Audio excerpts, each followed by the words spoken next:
Эфирда яңалыклар вакытта студияда Леся Галиева исәнмесез. Бүгенге чаралышның төп темалары. Әлмәт бүтін Россия яшь инженерлар бәйгесендә катнашучыларны кабул итә. Азнакайда укучыларны имтиханга әзерлиләр. Әлмәт театрының музее яңартылды. Әлмәттә инженерлык идеяләре ұшышы бүтін Россия конкурсы уза. Проект заманча технологияләр белән кызыксынган һәм прототиплаштыру өлкәсендә үз осталыкларын күрсәтә алган укучыларны һәм студентларны берләштерә. Финалистлар арасында илебезнең 33 шәһәреннән командалары һәм аларның остазлары.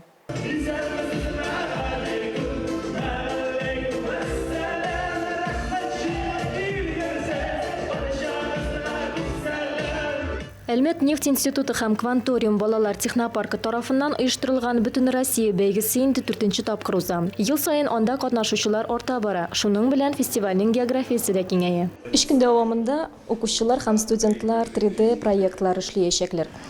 Конкурсантлар арасында әлеге бәйгедә беренче генә түгел, инде кат-кат катнашучылар да бар.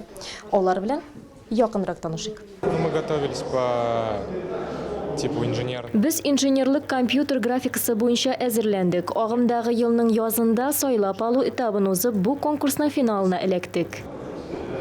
Ну и попали на финал конкурса. Первоуральск шәһәренең Кванториум технопаркында катнашучыларга бераз катлаулырак. Алар Әлмәт шәһәренең сусаклагычы тирәсендәге территорияны яшелләндерү бурычын алган. Кызлар билгеләп үткәнчә, катлаулылыгы территорияны белмәүдә чагыла. Биремнәрне Google карталарга таянып башкарырга кирәк ди алар. Нужно будет очень много сделать анализов, географический. Бик күп анализ ясарга кирәк булачак. Табигатьнең кайбер үзенчәлекләренең график торышын анализлау, аудиториягә заманча өстенлек бирү тенденцияләре кулланырга мөмкин. Каких-то современных предпочтений аудитории, современных каких-то изобретений может использовать. Бәйге биремнәре балаларның яшь үзенчәлекләрен исәпкә алып төзелгән. Барлыгы 3 яшь категориясе. 5-8 класслар, 9-11 класслар һәм югары уку йортлары һәм урта махсус уку йортлары студентлары төркеме. Конкурс укучыларга Әлмәт шәһәре тарихын, аның үзенчәлекләрен өйрәнүгә һәм аны ничек танып була икәнлеген күрсәтүгә юнәлдерелгән. Это на аналитику такая задача для детей. Балаларга әлеге бирем аналитика өчен бирелә. 21 гасырның әлеге 4К компетенциясын балаларга анализларга кирәк булачак. Һичшиксез 3D модельләштерү этабы булачак. Алар төрле программаларда аны үзләре булдырып, монда үз продуктларын турыдан-туры тәкъдим итә алачаклар. Они смогут уже свой продукт представить непосредственно. Прототип бәйгесе булгач, әзер продукт булдыру мөһим. Экспертлар билгеләвенчә, аңа кагылырга, аны ачарга, киңәйтергә һәм өйрәнергә мөмкин булырга тиеш. Жюри бәяләре буенча иң яхшылары Әлмәт дәүләт нефть институтына ташлама рәвештә керү мөмкинлегенә ия булачак.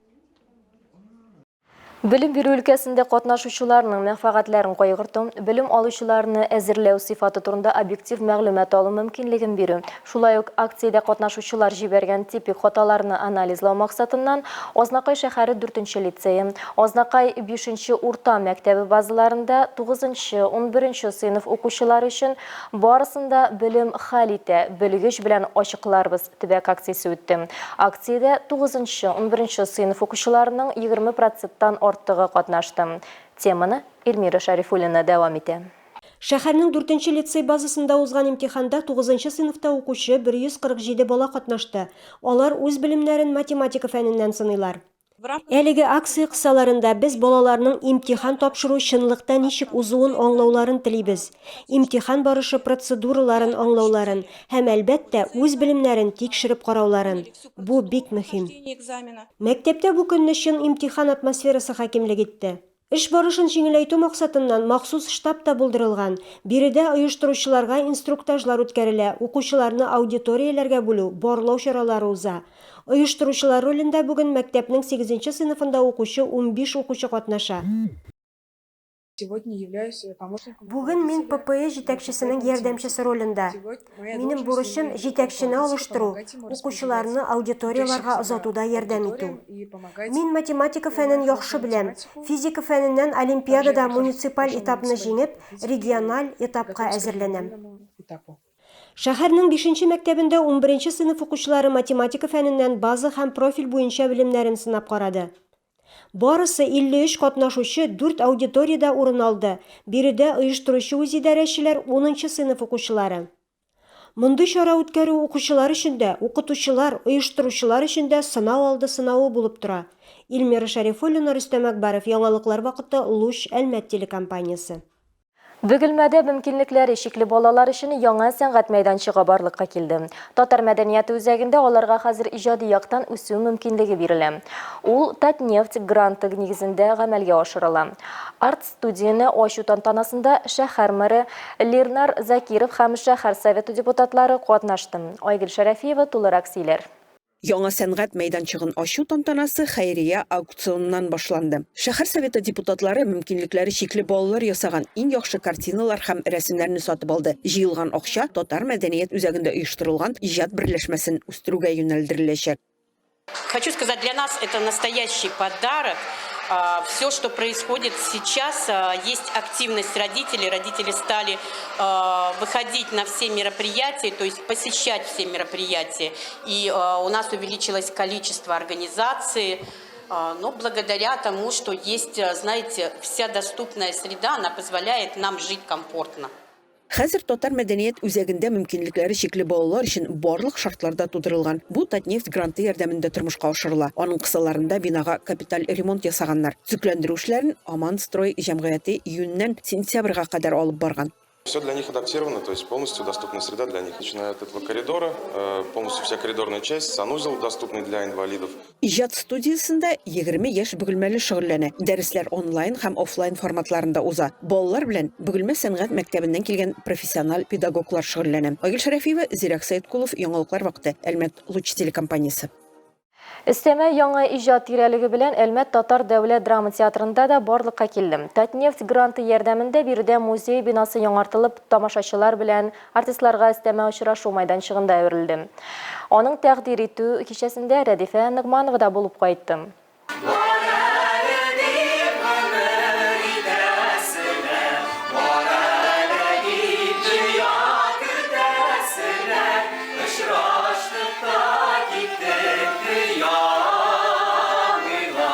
Яшьлек җырлары һәм шигъри тәргешләрдән төзелгән җырлы моңлы җылы ихлас кичә Әлмәт театрының яңартылган музейын тәкъдир итү кичәсен шулай дип тә атарга булыр иде. Ак төсләрдә кубаттан тудырылган бу мәйданчык иҗат өчен яңа мөмкинлекләр ача. Заманча интерьер, экспонатларны тәкъдим итүдә яңа технологияләр кулланылып ясалган музей Татнефть компаниясе гранты ярдәмендә мөмкин булды. Ә иң мөһиме, бу тирәлекне буш тотмаска коллективның иҗади потенциалы зур. Мисал өчен проектны тәкъдир итү кичәсенең режиссеры, театр артисты Резида Сафина Хәйретдинова тамашачы каршына артист яки режиссер буларак түгел, шигырьләр авторы буларак ачыла. Темасы яңа булмаса да, алар һәр кемгә якын. Яшьлек, мәхәббәт, тормышны ярату.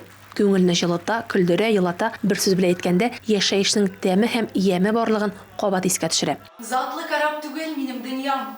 Бар ишкәкле, гади көймә генә. Мин яшәрмен. Бары тик син миңа арыдым, иш алмыйм димә генә.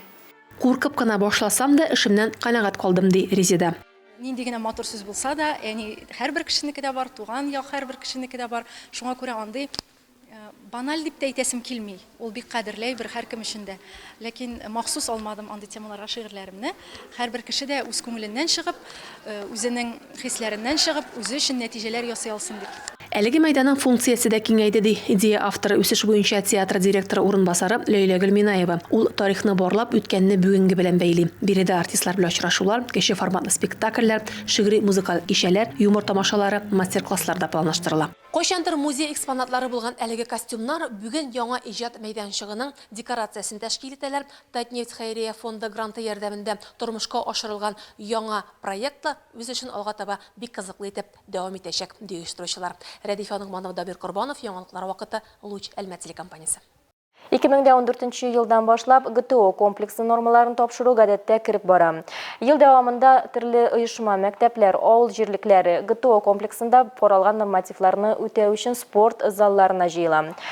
Бүген калабыз студентлары Әлмәт политехник техникумы спорт залында шулай ук ГТО комплексы нормаларын тапшырды. Лина Хәсән шуны дәвам итә.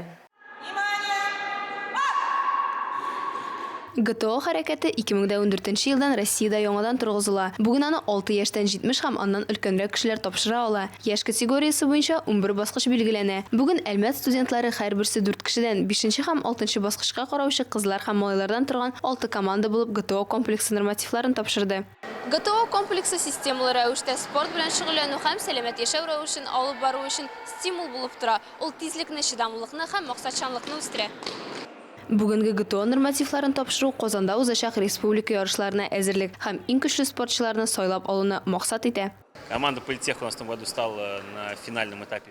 Политехник техникум командасы узган елның финал этабында беренче урынны алды. Шуңа күрә чемпионлыкларын расларга барачаклар. Минемчә, аларның әзерлекләре тагын да югары булыр. Поэтому это и отбор, и выбирают они ребята. Узган елгы җиңүчеләр арасында Тимур Хурамшинда егет 11 ел йөзү белән шөгыльләнә һәм беренче спорт разряды бар. Йөгерү белән турникта тартылуында үз итә. ГТО комплексын тапшыруда спортчы бик теләп катнаша. Норматив тапшыручылар арасында акробатикада да, җиңел атлетикада да беренче разрядлы спортчылар да бар. В ГТО больше всего нравится бег, потому что это моя ГТОда иң ныгы йөгерү ошый. Шулай ук озынлыкка сикерү һәм көч спорт төрләре ошый. Сыгылмалыгым нык түгел, алга бөгелү авыррак. единственное, что не в моих силах, это наклон. Гибкость хромает. Бүгінгі менә шулар иде. Мин Ләйсән Галиева һәм монтаж операторы Алия Бәйрамалова сезнең белән сау булышабыз. Исән сау булыгыз.